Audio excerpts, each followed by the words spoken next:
لله وكفى وسلام على عباده الذين اصطفى أما بعد ويقول الله عز وجل بعد أعوذ بالله من الشيطان الرجيم بسم الله الرحمن الرحيم وتعاونوا على البر والتقوى وقال الله سبحانه وتعالى والذين جاهدوا فينا لنهدينهم سبلنا وإن الله لمع المحسنين وقال عليه الصلاة والسلام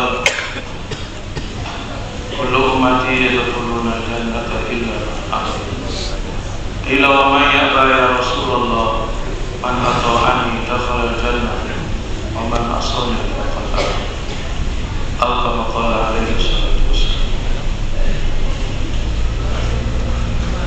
Bapak-bapak, orang tua kami, para ahli ulama, hadirin yang dimuliakan Allah Subhanahu wa taala.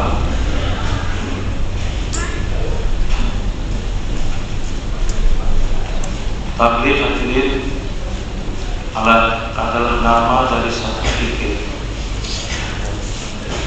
Seperti mana fikir yang dibawa oleh Nabi sallallahu alaihi wasallam. Apa fikir Nabi? Bagaimana setiap umat manusia semuanya selamat daripada api nerakanya Allah Subhanahu wa taala, dapat masuk dalam surga. Beginilah hal dan ahwal dalam kerja dakwah dan tabligh. Tidak ada perkara yang lain. Tidak memikirkan perkara yang lain. Hadirat Zaman Berkatuhum kemarin memberikan karpuzali. Satu orang datang kepada beliau setelah beberapa tahun ini terjadi keadaan-keadaan yang kurang baik, terjadi ikhtilaf. Orang itu bertanya, bagaimana keadaan dakwah dan tabligh sekarang? Bagaimana keadaan kerja dakwah dan tabligh? Maka beliau mengatakan, kerja dakwah dan tabligh dalam setiap masa dan keadaan, ahwal halnya hanya satu saja. Bagaimana seluruh manusia selamat dari api neraka, dapat masuk dalam surga Allah. Tidak ada keadaan-keadaan yang lain. Tidak ada pembicaraan yang lain. Tidak ada fikir yang lain. Hanya fikir ini saja. Bagaimana seluruh manusia selamat daripada api neraka, dapat masuk dalam surga Allah Subhanahu wa taala.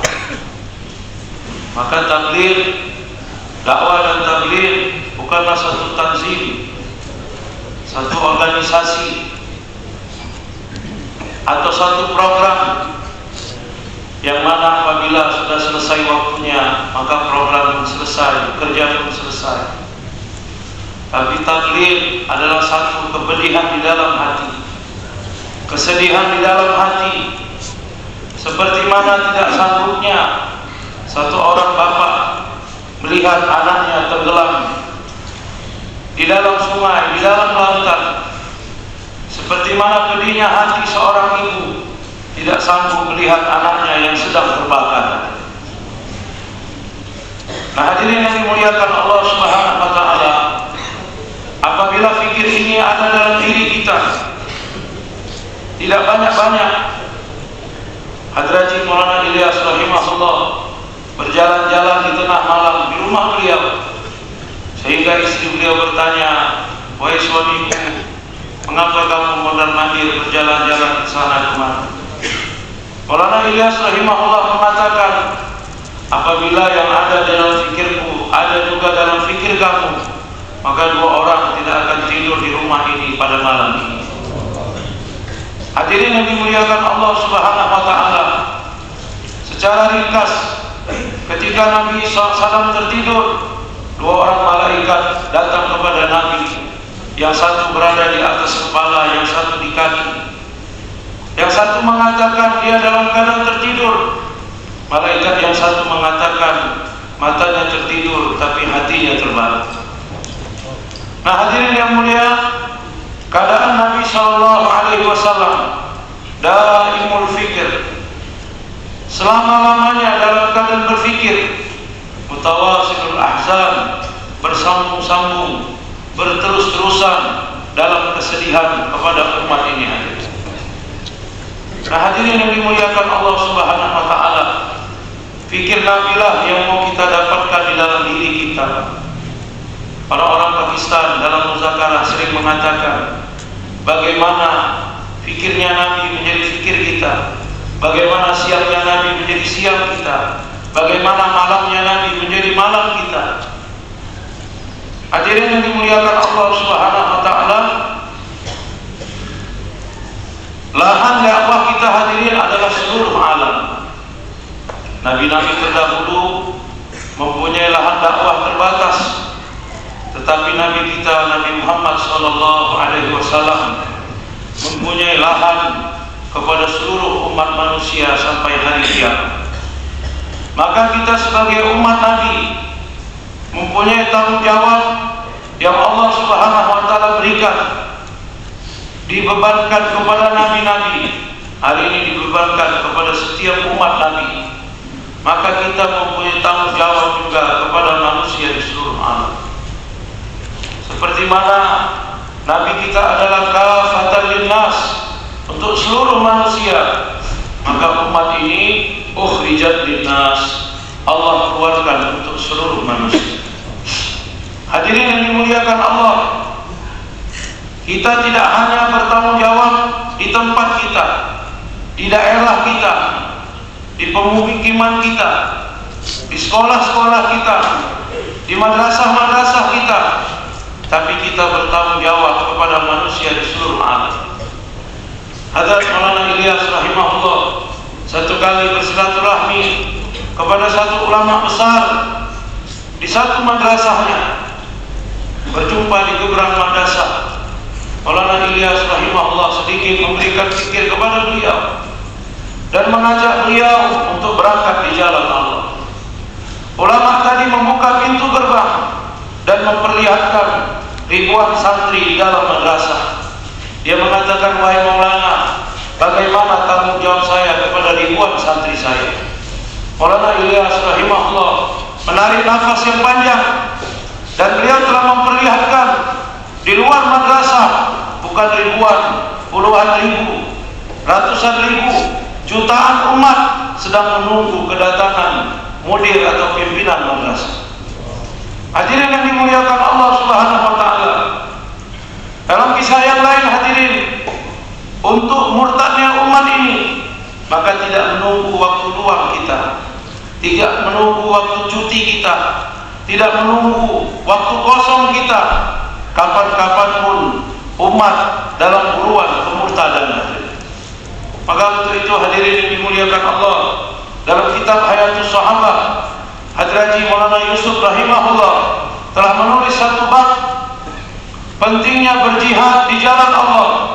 Adalah sahabat radhiyallahu anhum ajmain, mereka keluar di jalan Allah, di tempat-tempat mereka keluar, maka Allah telah meredam fitnah, menghilangkan fitnah di mana-mana. Maknanya hadirin, jemaah-jemaah bergerak di jalan Allah, maka akan menghilangkan fitnah-fitnah yang besar yang akan terjadi kepada umat ini. Hadirin yang dimuliakan Allah, Hadraji Maulana Ilyas mengatakan, dakwah dan tabligh adalah untuk menghidupkan amalan-amalan fardu, yang mana hari ini umat telah meninggalkan amalan-amalan fardu.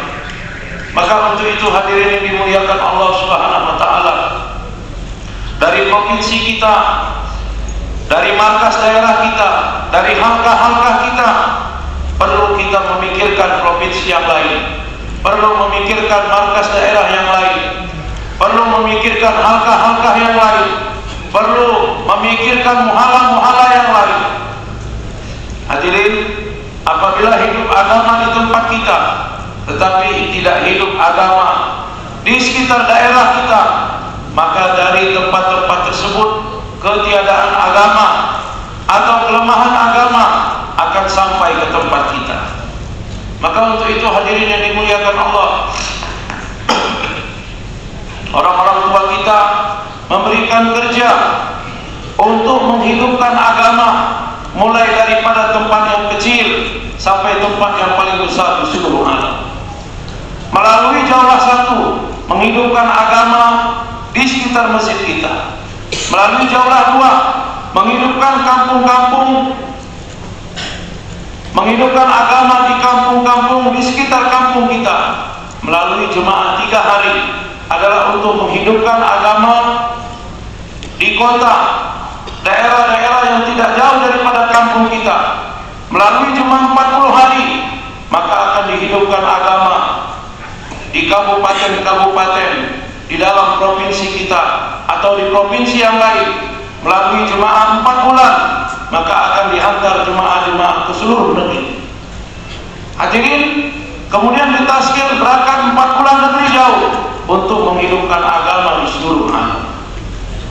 Hadirin yang dimuliakan Allah Subhanahu wa taala, apabila kita buat usaha kepada orang-orang di sekitar kita sampai di seluruh alam, hadis yang disampaikan oleh ulama-ulama kita, Allah akan selalu membantu hambanya selama hamba tersebut membantu saudaranya. Apabila provinsi kita membantu provinsi-provinsi yang lain, maka provinsi kita akan dibantu oleh Allah. Apabila markas daerah kita membantu markas daerah yang lain, maka markas kita akan dibantu oleh Allah. Apabila halqa-halqa kita membantu halqa yang lain, maka halqa kita akan dibantu oleh Allah. Apabila muhalla-muhalla kita membantu muhalla yang lain, maka muhalla kita akan dibantu oleh Allah. Untuk perkara inilah masyayikh kita menekankan satu amat, satu poin di dalam kerja kita, yaitu kerjasama antar daerah, antar provinsi, antar markas daerah di dalam provinsi, antar halqa di dalam markas daerah, antar muhalla. Untuk apa hadirin yang mulia? Supaya kerja-kerja dapat ditingkatkan. Hadirin, kerja adalah istimewa. Kemajuan kerja di satu tempat adalah kemajuan kita bersama, dan kemunduran kerja di satu tempat adalah kemunduran kita bersama. Maka hadirin, apabila terjadi kemurtadan, apabila terjadi bencana, bukan salah siapa, itu merupakan kesalahan kita. Orang Islam, seperti mana di dalam hadis, seperti mana satu jasad tubuh, apabila terjadi luka, apabila terjadi kesakitan di satu anggota tubuh, maka seluruh anggota tubuh akan merasakan kesakitannya. Inilah istimewa daripada umat ini, hadirin. Maka hadirin yang dimuliakan Allah Subhanahu wa taala, diminta, dibentangkan kepada kita takaza kepada provinsi-provinsi yang harus kita tingkatkan kerja di sana. Hadirin yang mulia, yang pertama pengiriman jemaah, yang sampai sekarang kita sudah hantar beberapa jemaah. Dan yang kedua, bukan hanya itu saja, melalui pengiriman jemaah, bagaimana kerja akan dapat ditingkatkan. Satu, jemaah dikirim. Yang kedua, dengan pengiriman jemaah, kerja, sistem kerja, arahan-arahan kerja, tertib-tertib kerja dapat diamalkan di tempat-tempat tersebut. Hadirin, yang pertama, pengiriman jemaah dalam muzakarah kerjasama antar provinsi musyawarah terakhir 2019 di Nizamuddin, Baik Harun mengatakan dengan 2 syarat, dengan 2 syarat untuk kerjasama antar provinsi. Yang pertama, menghantar jemaah yang kuat. Yang pertama, menghantar jemaah yang kuat. Orang-orang lama yang dihantar ke jemaah ke provinsi tersebut, bukan orang-orang baru. Provinsi yang mau kita datangi jelas kerjanya lebih rendah daripada kita. Pengalaman pun tahunnya lebih rendah daripada kita. Maka orang-orang yang dihantar untuk takaza kepada provinsi tersebut adalah orang-orang lama, orang yang sudah negeri jauh, yang sudah IBB, yang sudah 4 bulan. Jemaah jemaah seperti ini yang dibentuk dihantar ke sana. Alhamdulillah kita sudah hantar jemaah. Tetapi biasanya dasar kita menghantar jemaah hanya yang siap saja. Siap ada tafakur maka kita hantar lagi. Padahal yang diinginkan dari markas Nizamuddin, jemaah yang dihantar adalah jemaah yang kuat. Bagi bapak-bapak yang sampai sekarang penanggung jawab markas daerah yang belum datang ke sana, Kalimantan Timur ataupun Bengkulu, untuk 40 hari atau 4 bulan, bukan takaza seminggu, bukan takaza 2 minggu, tetapi bergerak di satu-satu daerah kerjasama selama 40 hari atau 4 bulan, maka bapak-bapak penanggung jawab yang pertama sekali membentuk jemaah di halqah atau di markas daerahnya untuk keluar di tempat-tempat tersebut. Kita ulangi, penanggung jawab membentuk jemaah. Maaf, karena penanggung jawab mentaskil, orang dihantar, tapi penanggung jawab tidak berangkat ke sana. Ini kelemahan kerja. Yang diminta orang-orang lama, orang-orang berpengalaman yang dapat meningkatkan kerja. Ini yang pertama hadirin. Kemudian yang kedua syarat, kata Bayi Harun Nizamuddin, selain dihantar jemaah orang-orang lama, jemaah kuat, maka berikutnya dihantar jemaah secara berterusan. Maksudnya sebelum jemaah yang pertama kembali sudah dibentuk jemaah dan dihantar jemaah lagi, sehingga jemaah akan terus berada di sana secara estafet, tidak pernah berhenti. Kalau jemaah 40 hari, 10 hari terakhir sudah dihantar jemaah berikutnya, sehingga jemaah yang pertama yang mewafsi dengan jemaah yang baru datang akan ada muzakarah. Apa kerja yang selanjutnya yang akan dibuat? Sudah sampai mana kerja dibuat? Untuk kerja makomi, untuk kerja intikoli, jemaah rijal, jemaah maskurat, untuk maktab Al-Quran, jur bulanan halqah, jur maskurat. Sebelum jemaah kembali sudah dihantar jemaah berikutnya. Hadraji mengatakan seperti ini yang kita dapat daripada sirah sahabat. Kalau belum datang jemaah berikutnya, maka jemaah yang pertama jangan kembali ke tempatnya. Jangan wafsi ke provinsinya. Tunggu jemaah berikutnya datang. Telepon orang daerah kita, telepon orang markas daerah kita untuk menghantar jemaah berikutnya. Setelah kita berikan muzakarah, baru kita kembali ke tempat kita. Hadraji mengatakan seperti ini yang kami dapati dalam sirah sahabat. Hadirin, kerja kita akan maju. Kerja kita akan maju apabila kita buat kerja mengikuti seperti mana tertib yang dibuat oleh Nabi dan para sahabat. Bukan dengan tertib rancangan-rancangan kita, bukan dengan tertib pemikiran kita kepada umat ini. Begitu mudah. Allah telah turunkan Al-Quran, ada hadis Nabi SAW, dan ada kehidupan para sahabat. Maka kita tinggal mengikut saja. Tidak perlu buat perkara-perkara yang baru. Hadraji mengatakan dalam setiap amal kita, cek apakah mengikuti bagaimana kehidupan Nabi dan kehidupan para sahabat. Karena hadirin yang dimuliakan Allah, inilah yang menjadi sebab untuk datangnya hidayah kepada manusia. Kemarin dalam surat Malaysia Hadraji mengatakan di dalam cara-cara di luar sunnah, cara-cara semasa, mengikut alat-alat, memakai alat-alat, maka di dalamnya tidak ada takhir, tidak ada kesan, di dalamnya tidak ada tarbiyah,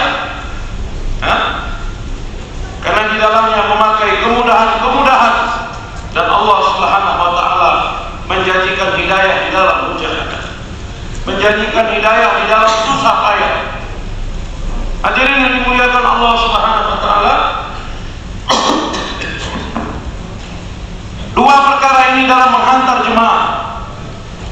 pertama, kita antar jemaah yang kuat. Kemudian yang kedua, sebelum jemaah pertama selesai, kita sudah antar jemaah berikutnya. Bersedia insyaallah? Yang pertama, kurang lebih mungkin sudah ada kita antar jemaah yang kuat. Walaupun persennya masih banyak jemaah-jemaah orang baru diantar. Cuma yang kedua hadirin, ini sampai sekarang belum tercapai. Yang kedua belum tercapai. Bagus kita hantar jemaah sekali banyak. Satu daerah 3 jemaah, 4 jemaah. Tapi setelah jemaah pulang, 4 bulan kosong jemaah. Maka yang diinginkan jemaah datang berterusan, supaya kerja tidak berhenti. Apa-apa yang telah dibuat oleh jemaah-jemaah yang awal untuk mengeluarkan jemaah, ada yang cash, ada yang tidak cash, untuk makomi, ada yang sedang ditingkatkan. Kalau masuk jemaah yang berikutnya, maka kerja-kerja dapat di follow up oleh jemaah berikutnya. Dalam sebulan pertama belum cash, dia niat pada bulan berikutnya. Kalau masuk jemaah berikutnya, nama-nama tinggal di store, maka dapat diusuli. Dia keluar 2 bulan kemudian, datang lagi jemaah berikutnya. Dengan seperti ini kerja akan berlangsung terus. Begitu juga peningkatan amalan makomi. Target-target mengeluarkan jemaah 3 hari, target menghidupkan jaulah, menghandle jur bulanan hakka, menghandle jur masturat. Masya Allah, walaupun belum sempurna, kita lihat di provinsi kita sedikit banyak sudah jalan hadir. Jur bulanan hakka, jur masturat, walaupun belum sempurna seperti mana yang diarahkan di semudi. Tapi kalau kita berangkat ke provinsi yang lain, maka masih banyak kita jumpai provinsi-provinsi yang belum buat amalan-amalan ini. Jur bulanan, jur masturat, menghandle amal-amal yang lain.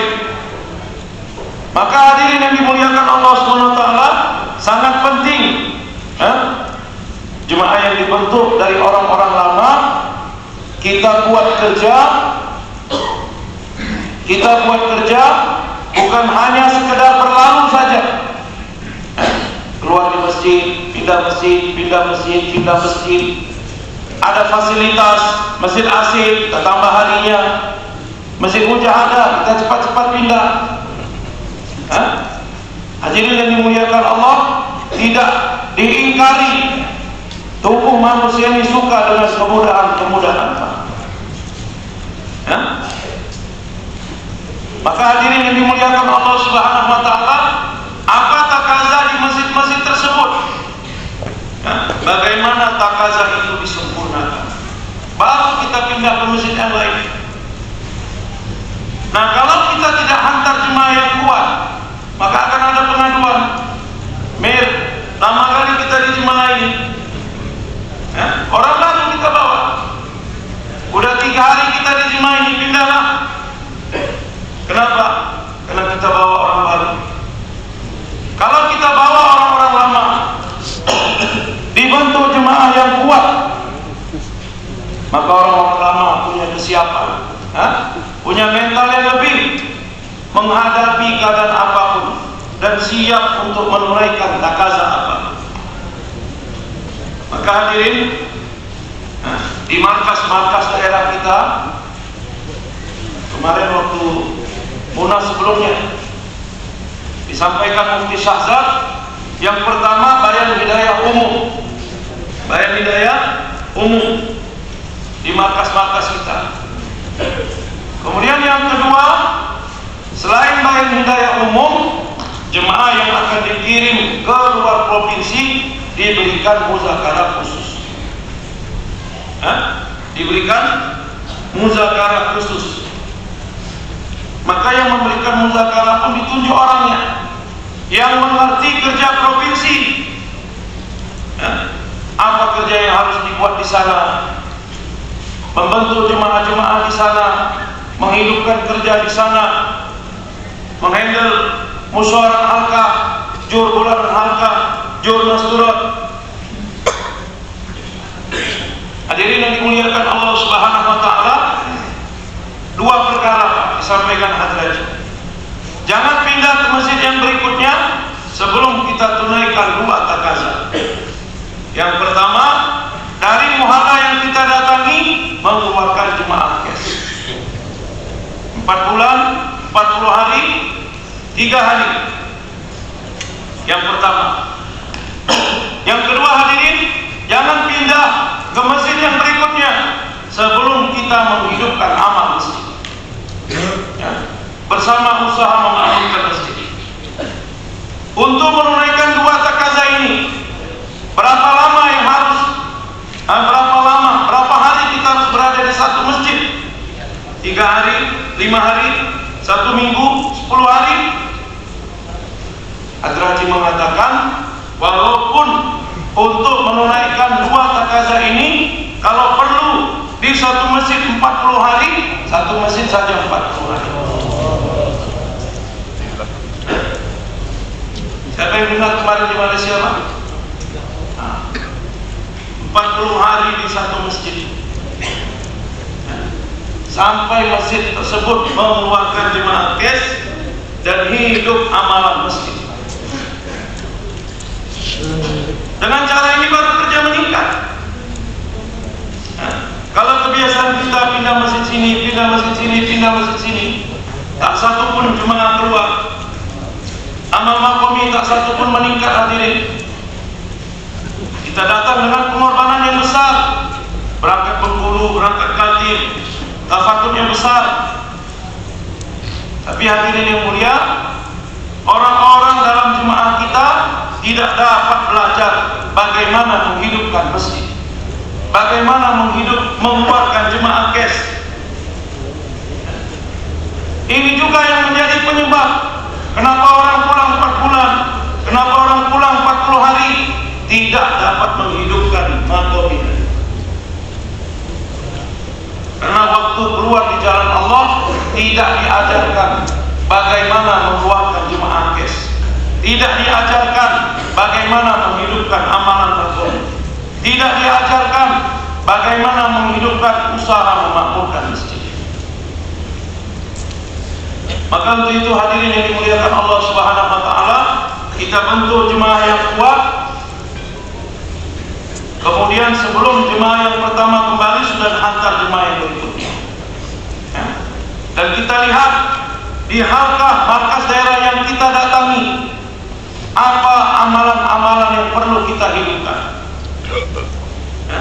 Setiap minggu ada musyawarah halqah, duduk dalam musyawarah halqah, bagaimana mereka membentangkan takaza. Setiap bulan ada jur bulanan halqah, ikut dalam jur bulanan halqah. Maka ini kemudian dikatakan jemaah bergerak membantu untuk mensukseskan jur bulanan halqah. Kalau bersamaan waktu jur masturat 6 bulan sekali, maka bantu mereka untuk usuli orang-orang yang layak dihadirkan dalam jur masturat. Hadirin yang dimuliakan Allah Subhanahu wa taala, bukan hanya kita menghantar jemaah, tapi bagaimana di tempat-tempat yang kita datangi kerja dapat ditingkatkan. Orang tua kita Pak Ali sering menyampaikan, minimal dalam 2 tahun provinsi kerjasama kita level kerjanya sudah sama seperti mana level kerja kita, ya.